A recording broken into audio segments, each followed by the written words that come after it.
د بېنظیرې د روپو نه قسط چې دی هغه شروع شوی دی. تاسو اوس خپلې روپۍ چې دي هغه راغستی شئ. کم کسان چې د دې دپاره اهل دی او د مخکې نه ورته دا روپۍ میلاوېدلې نو تاسو اوس دا نوی قسط چې دی دا هم راغستی شئ. یا کومو کسانو سروی کړی او 15-16 میاشتې د هغې شوي نو هغې کسانو ته چې دی هم به دا قسط میلاویږي نو تاسو اوس خپلې روپۍ چې دي هغه راغستی شئ. دې ځل چې قسط دی هغه 9000 روپۍ دي نو تاسو ته به 9000 روپۍ چې دي دا میلاویږي. بل لا کومو کسانو چې د پیسو د ورکړو ځای لرې دی نو هغه یو څو ورځې د دې لپاره صبر وکړئ ځکه که تاسو په هغې پسې کرایه نه ولګوئ او تاسو ته روپۍ میلاو نه شي نو هم به یې وخت ضایع شي هم به یې روپۍ ضایع شي ځکه په ځینې اکاونټونو کې چې دی دا روپۍ نه دي جمع شي لکه ستاسو شناختي کارت کم دغه چې دی په هغې باندې دا روپۍ نه جمع شي نو د دې د وجې نه دا نوی قسط چې دی دا تاسو ته میلاو نه شي. نو اکثر ځینې کسان وایي زموږ کارت چې دی دا بلاک دی. ستاسو کارت نه بلاک خو په وخت باندې چې دی ستاسو روپۍ نه جمع شي نو لږ صبر وکړئ دا روپۍ چې دي دا به ټولو ته میلاویږي چې کم کسان د دې دپاره اهل دي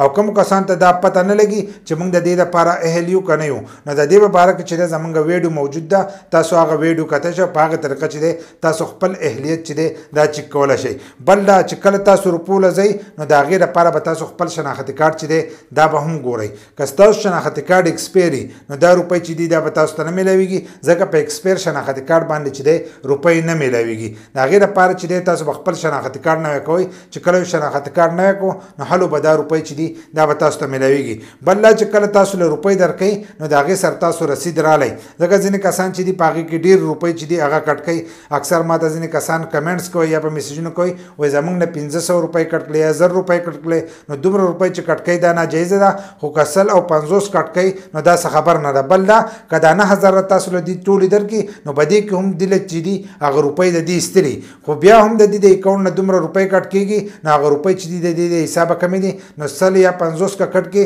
هڅه خبره نه ده خو چې 1500 کټ کوي نو د هغې خلاف چې دی تاسو شکایت هم جمع کولی شئ. د شکایت په باره کې چې دا هم زموږ ویډیو چې دا هغه موجود ده. که دا ویډیو مو خوښه شوي نو یو لایک شیر کمنټ چې دی دې ویډیو له لازم ورکړئ. د داسې نورو ویډیوګانو دپاره زموږ د فیسبوک پیج هم د ځان سره فالو کړئ او یوټیوب چینل چې دی هغه هم د ځان سره سبسکرایب کړئ.